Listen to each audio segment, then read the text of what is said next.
1, 2, the cut down.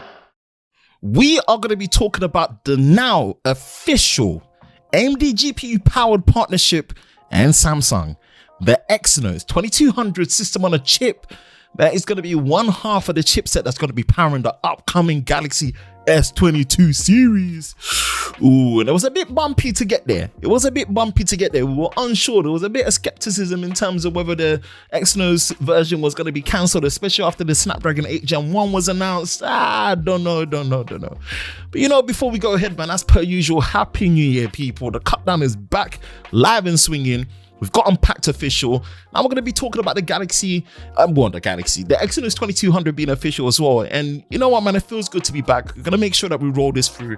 And if you like that more chilled, unscripted, but still kind of structured approach to your tech news weekly, then obviously for sure, be sure to like, subscribe, and turn on notifications so you don't miss any future videos on the cut down. And also, man, if you want to get over to the Lover of Tech channel, the main channel, and get more full-blown reviews and tests there, be sure to subscribe there as well. But yeah, I appreciate you all being here, and we're gonna get down and dirty and pretty much talk Exynos 2200. Yeah, it's official.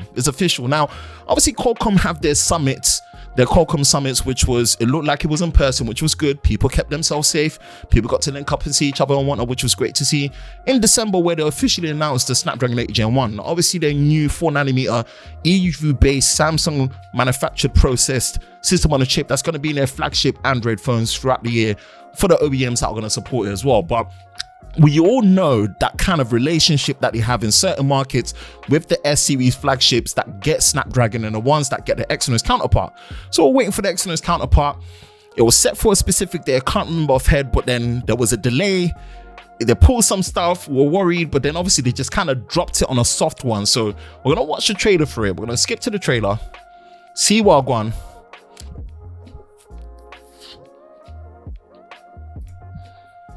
and see all things Exynos 2200. You see what it says there? Right there. Thumbnail says playtime is over on the official Samsung website. It was 12 days ago as of the time of this recording, which was on the 18th of January, you get me? And we've got it there. We're going to play that through so we don't want to get copyrighted, in terms of the music or the sound or anything. So we're running through this way where it's a bit safer. So I like this. The effects in this are sick. I like this. So we're gonna break down the specs, and the big thing about this that we've been waiting for since I believe 2019, Samsung announced their partnership with Radeon Technologies Group, the graphics division of AMD. I like to differentiate that because AMD, when it comes to CPUs, are different to the graphics division, Radeon Technologies Group, RTG. And this partnership was really to bring and bridge together all the capabilities and amalgamate it and give the mobile experience with next-gen graphics as well. So take that into account when you're seeing this, man, what they mean. And the potential is there. I think a lot of people are excited to see this. Playtime is over. Exynos 2200. Console quality graphics now on mobile. That's a big boy statement right there.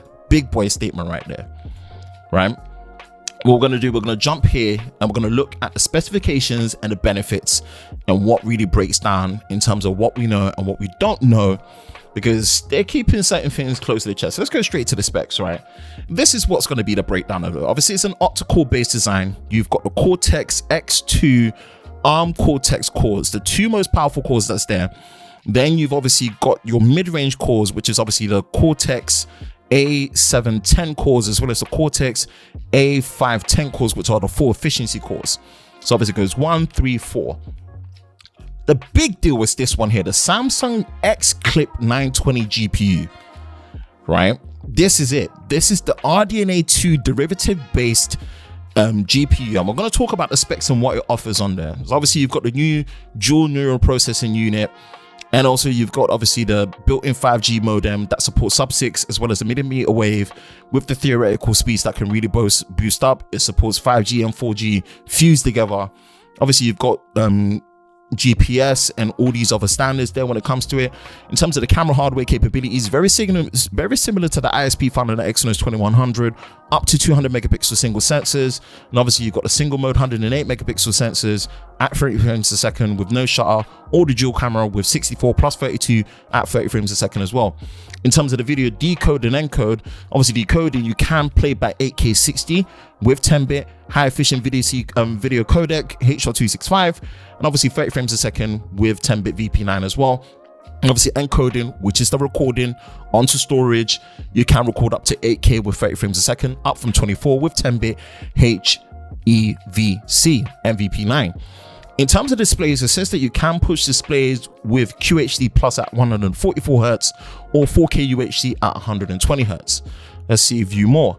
Obviously, it supports low power double data rate generation 5 RAM, as well as universal storage 3.1, and it's based on Samsung's 4nm EUV fabrication process. Contents, benefits, literally just runs through some of the stuff right there. Let's see the part where it talks about the X-Clip GPU. Nothing yet, but it's all good. I want to come over here. Shout out to the guys over at Sam Mobile.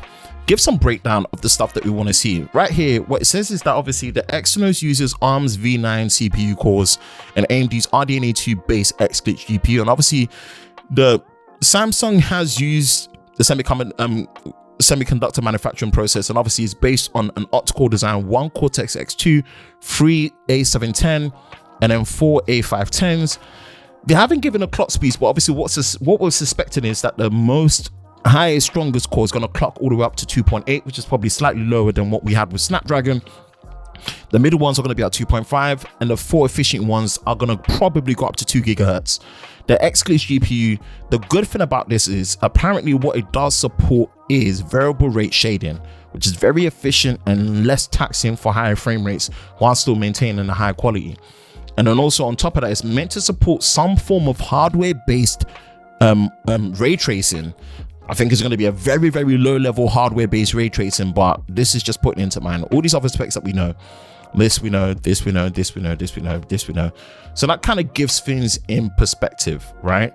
And obviously they had their new video here, which near enough tries to sell you on the benefits of the Exynos 2200, right? I don't know if we're going to go through all of it, but the X-Clip 920 GPU is what's getting all the love right here. So X-Clip GPU processing, let's try and speed this up a little bit so we don't sit there and watch the whole thing. RDNA 2 powered GPU, which is meant to obviously bring the benefits of hardware-based ray tracing, variable rate shading, as you're seeing right there. Obviously, variable rate shading is meant to be very efficient. Obviously, the CPU basically tells you what it's based on, like what we said, the X2 cores, which is meant to be the most powerful one single strong single core processing unit. We're going to see how the benchmarks go. You've got the MPU, the ISP, the image signal processor, what it supports, all the benefits, 5G of course as it's coming through with the modem that's built in. There's a lot. Comparably, how it goes against the Snapdragon 8 Gen 1, we'll see how that really goes. Is it really going to matter as much? But hey, it's one of those things that you just got to consider as you come together. AI, artificial intelligence, why not? All the AI stuff is something that has to be mentioned, but I think that will really just link in well more with the camera, as well as contextually maybe making Bixby and Google Assistant a bit more efficient, but who knows? Hopefully we get to see 4K video portrait mode and 8K with video stabilization as well. Who knows? We're going to see how it goes, and we're going to see how it runs. But yeah, this is the video that kind of rounds up what we've been talking about, the Exynos 2200. Don't know if I think there's a comparison sheet that we can find. Hold on. All right, we're going to change this to light mode. This is the Exynos 2200 and the 8 Gen 1. Again, shout out to the guys over at Sam Mobile for putting this together. We just have a quick glance at the specifications that we're seeing right here from what we know of the 8 Gen 1, or what we don't know of the Exynos 2200, especially the clock speeds. Same manufacturing process by Samsung, built to mass scale. Obviously, we know that the X2 core on the 8 Gen 1 is going to go up to 3 gigahertz, and you've got 2.5 and 1.8 on the 4 efficiency cores. You've got the Adreno 730, and also we've got the X-Clip. Again, we don't know what features in terms of the clock speeds and stuff that's running on the X-Clip 920. We've got hardware-based ray tracing, variable rate shading, HDR10 and HDR10 Plus. You've got VRS as well on the 8 Gen 1, as well as Dolby Vision, HDR10, HDR10 Plus, and hybrid log gamma, which we're not seeing that on the Exynos 2200. Same display technology. The neural processing, it's probably down to top trumps in terms of dual core versus triple core, but we'll see. Same RAM support in terms of quad channel and also storage. But what we're seeing is slight differences in the ISP support, where you've got triple camera support, and obviously you've got what else? Yep, pretty much the same there. 5G modem that's built in. So things are looking neck and neck on par. Things are looking neck and neck on par, which is good to see. Now, really, things should be on par between the two. But the thing about the Exynos processors right now, we are just well into their life cycles, right? From way back to the Galaxy S5 and S6 days. Exynos, I know it's gone through the rebranding and the refresh with the 2100 away from the Exynos 990 and just the stigma around it. But at this point, really, we just hope it starts to get into its stride.